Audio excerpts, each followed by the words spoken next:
చనిపోయిన పాప తల్లి ఇగో ఈమె ఎవరు? ఇగో చంద్రకళ ఇట్రమ్మ. ఈ రజక ఎవరు ఏంటో చెప్తున్నాను. రజక కులంలో పుట్టినటువంటి ఈ చంద్రకళ గారి కుమారుడే గణేష్. ఇగో ఈ గణేష్. ఈ చంద్రకళ గారి యొక్క కోడలే ఇగో ఏం పేరు? మౌనిక.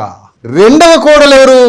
ఇగో మహేశ్వరి. కూతురెవరు? కీర్తి. ఈమె చేసుకుంది ఎవరిని? ఒక దళితుణ్ణి. ఇద్దరు కొడుకులు చేసుకుంది ఎవరిని? ఒక కొడుకు ఒక మాలకులలో పుట్టినటువంటి ఒక స్త్రీని చేసుకున్నాడు. మరి మౌనిక మొదట్లో మేము ఏం భావించామంటే ఇద్దరు కోడళ్ళు చాకలి కులస్తులు కాదు, అల్లుడు కోడళ్ళు అంటే కులాంతర వివాహాలు చేసుకున్న కుటుంబం ఇది. ఈ కులాంతర వివాహాలు చేసుకున్న కుటుంబంలో మొదటగా మౌనిక ఎవరైతే చనిపోయిన పాప తల్లి ఉందో పాప తల్లి ఎస్సీ అనడం జరిగింది.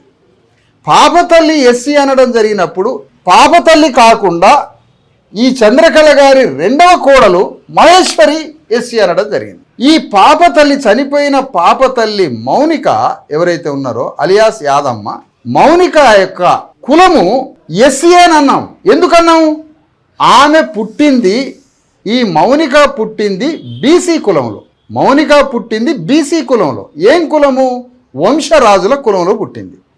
వంశరాజుల కులంలో పుట్టిన ఈమె ఈ మౌనికాని మాదిగల పెంపకం. అప్పుడు ఈ చిన్న తల్లి ఏమనుకోవాలి? అప్పుడు తనకు తాను చిన్నతనంలోనే తన కులాన్ని ఏమని చెప్పుకుంటుంది? పెంచిన కుటుంబానికి సంబంధించిన చెప్పుకుంటుంది.